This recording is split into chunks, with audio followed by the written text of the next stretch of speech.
लेकिन अश्विनी जी, ये पहले कानून नाम जो देते आप कि लोगों ने ये बनाया, सरकारी खासतौर से दामाद हुआ धर्मांतरण करते को थे। लेकर के जो कानून आपने बनाए हैं और उस सरकारी उत्तराखंड के दामादों अलावा को जो है अलग जिस अलग तरीके से अभी जो स्टेट हैं, औकात दिखाने ये का कानून काम एक इस तरफा सरकार ने है, किया ये भी है, कहा गया आप इसी लोग सोच चर्चा भी के नहीं अंदर। सकते हैं। अश्विनी जी, ये जो कानून आपने धर्मांतरण को रोकने के लिए बनाया, इसी कानून बाकी को लेकर के भी कानूनों का प्रश्न उठाए कि ये कह रहे हैं ये इम्प्लीमेंटेशन भी कानून एक एक तरफा तरफा है। एक मिनट अश्विनी जी, ये कानून एक तरफा बनाया आप अब ये लोगों ने। बताइए, एक तरफा कैसे रहेगा? एक तरफा आप ऐसे मामले पूरे प्रदेश में उठाकर देख लीजिए कि कितने जो है सलीम ने बबलू बनकर शादियां की, बाद में तलाक दिया, शारीरिक शोषण किया, और कितने अश्विनी शाही ने सलीम बनकर धोखा दिया। ये तो सबके सामने है। आजकल तो आप मीडिया का जमाना है, सोशल मीडिया का जमाना है, दिख रहा है। यहां ये लोग, ये वही तो मैं कह रहा हूं कि अगर जिहाद कहीं होता है तो वहां मुसलमान ही क्यों मिलता है, कहीं अगर आतंक फैल रहा है तो मुसलमान ही क्यों मिलता है? तो ये लोग देखें ना, ये आतंक दोहरा की कैसे है। परिभाषा क्या है? हमने 1000 मामले उत्तर प्रदेश में दर्ज करके और सजा 100 से ऊपर को सजा दिलवाया, तो कौन था? एक तरफा कैसे हो जाएगा? तौकीर रजा आज आतंक तक की जो है परिभाषा सरकारी क्या है दामाद आपके हुआ हिसाब करते थे से? चित्रांश जी, कोई छूता नहीं था। एक तरफा हो गया। आतंकवाद की परिभाषा है, अरे मैं भाई, बताता जय हूं श्री आतंकवाद राम की का परिभाषा। नारा बोलकर किसी को मार देना, लिंचिंग कर आतंकवाद देना, की परिभाषा कारोबार है नहीं कर देना, जो अल्लाह लोगों का की, वो छीन जो लेना, अल्लाह के मोहल्ले में नाम घर की नहीं कसम लेने नहीं देना। नहीं खाता नहीं, हो। अब एक मिनट, इसे मोहम्मद आप क्या उस्मान जी, कहेंगे? मोहम्मद उस्मान जी, देखिए अब यही तो बात है ना, जो असल विषय और है, एक अगर PSI उसको अगर ये वो जो कहना, है उसको हिदायत ये करते कहना हैं कि तो ये उनको गलत तो है, ये लाइन नहीं हाजिर करना कर दिया चाहिए, इसके लिए जाएगा। हम सब आवाज उठाएंगे। एक दूसरे दूसरी पुलिस घटनाओं अफसर को को अगर जो आप है उसके तरक्की साथ दे में दी जोड़ेंगे, जाएगी। तो जो लोग इस तरह के लोगों को बहका रहे हैं, जो लोग ब्रेन वॉश कर रहे हैं, आप उनको सही रास्ते पर कैसे ला पाएंगे? केवल दूसरी घटनाओं से तुलना करके कि यहां पर भी ऐसा हो रहा है, तो हमें क्या इस बात की छूट मिल जाती है कि हम भी ऐसा करना शुरू कर दें? फिर क्या फर्क बिल्कुल रह गया हम आप छूट में की बात और नहीं उन कर रहे लोगों में साहब। जो लोगों का ब्रेन वॉश कर रहे हैं? उस्मान जी, ये हमारा कैसे तो रोकेंगे कोई आप? भी अपराधी है वो दोनों तरह से सजा का हकदार है।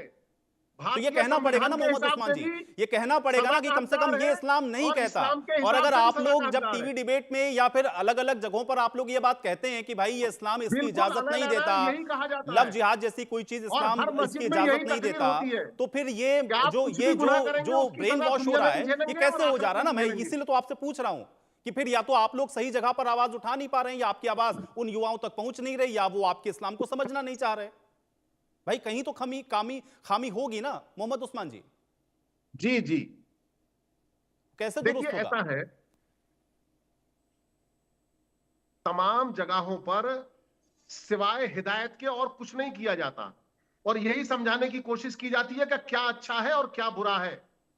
और इस्लाम से बेहतर कोई दूसरा कंसेप्ट इस बात के लिए नहीं हो सकता कि आपको दुनिया में भी सजा मिलेगी अगर कुछ गलत करोगे तो, और आखिरत में भी आपको सजा मिलेगी।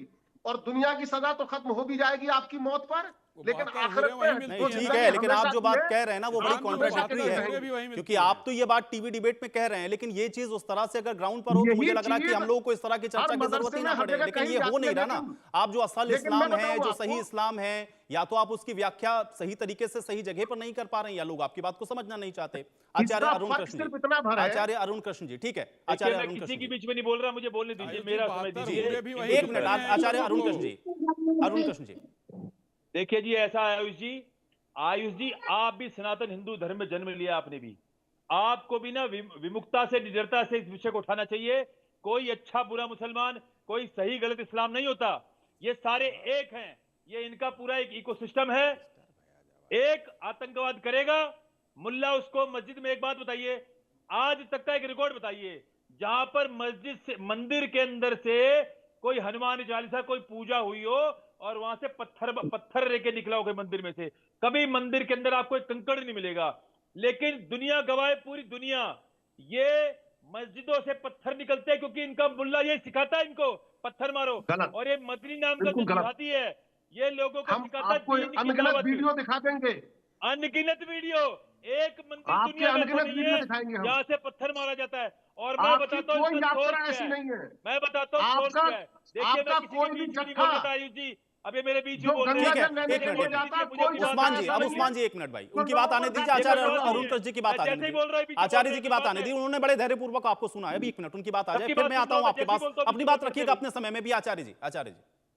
देखिए ऐसा है, मक्का मदीना में भी 360 मूर्तियां थी, आप इतिहास पढ़ लीजिए, वो सारी तोड़ी गई। मक्का मदीना में 360 मूर्तियां थी वहां पर। और आपको बताता हूं, आपको क्या लगता है पत्थर क्यों मारते हैं? पूरी दुनिया में मुसलमान पत्थर क्यों मारते हैं? क्योंकि मक्का मदीना के अंदर देखिए, हम जाते हैं जब अपने धार्मिक स्थलों पे अपने घर में, तो आंख बंद करके शांति के लिए पूजा करते हैं, उपासना करते हैं। ये मक्का मदीना में जाकर भी पत्थर मारते हैं शैतान को, और वो शैतान कौन है? वही शैतान जो अल्लाह को नहीं मानता, उसी को शैतान कहते हैं ये, ठीक है। मक्का मदीना में जाकर ही पत्थर मारते हैं ये। ठीक है, लेकिन ये ठीक है, ये अब आपकी व्याख्या हो सकती है, वो इस्लाम के हिसाब से मुझे लगता है कि बताएंगे। ठीक है, लेकिन मैं इकबाल जी का एक बार कर लेता हूं। ठीक है, इकबाल जी भाई कह रहे हैं कि कानून की आवश्यकता हमको इसलिए पड़ी, कानून की आवश्यकता इसीलिए पड़ी क्योंकि ये जो असल चीज थी उसको कभी भी इसके पहले सरकारों की ओर से या जो प्रशासन है उसने कभी इसको समझने की कोशिश ही नहीं की। अब वो समस्या इतनी ज्यादा बढ़ गई कि हमको कानून बनाना पड़ा, और कानून एक तरफा नहीं है, वो ये बात भी कह रहे हैं। इकबाल अहमद जी, देखिए आचार्य जी जितनी भी बात कर रहे हैं वो टोटल नफरती बात कर रहे हैं, नफरत के अलावा कोई बात ही नहीं कर रहे हैं। वो टोटल जहर बोना चाहते हैं, जहर। जिस तरीके से जहर समुद्र में एक बूंद डाल दिया था, इसी तरह से आचार्य जी का जहर निकल रहा है शब्दों को। ये इनके में मोहब्बत की तो चीज ही नहीं दिख रही कहीं, मोहब्बत का नाम ही नहीं कहीं है। ये सिर्फ नफरत फैलाने की बात कर रहे हैं, सिर्फ नफरत फैलाने की आचार्य जी बात किए हैं। टोटल पूरे टाइम नफरत फैलाने की बात किए हैं। इन्होंने कहीं कोई बात ऐसी नहीं की है जो मोहब्बत से जुड़ी हुई हो। सच बोलते तो आचार्य जी नफरत फैला रहे हैं, और झूठ बोलो बिल्कुल। आप दोनों में से एक बार ने कंडेम नहीं किया, इन दोनों ने एक बार कंडेम नहीं किया कि हाँ ये हमारे मजहब में समस्या है। जब तक ये बीमारी को मानेंगे नहीं तब तक बीमारी का इलाज कैसे होगा? नहीं ठीक है, लेकिन कंडम किया उन्होंने, लेकिन ये बात भी सही है कि कम से कम जो सही इस्लाम है उसको बताना पड़ेगा, और अगर आप उसको नहीं बताएंगे तो फिर इस तरह की जो स्थितियां हैं वो लगातार बनती रहेंगी। बहरहाल समय मुझे और इजाजत नहीं दे रहा। आप सभी लोग का बहुत शुक्रिया आज इस चर्चा में मेरे साथ शामिल होने के लिए।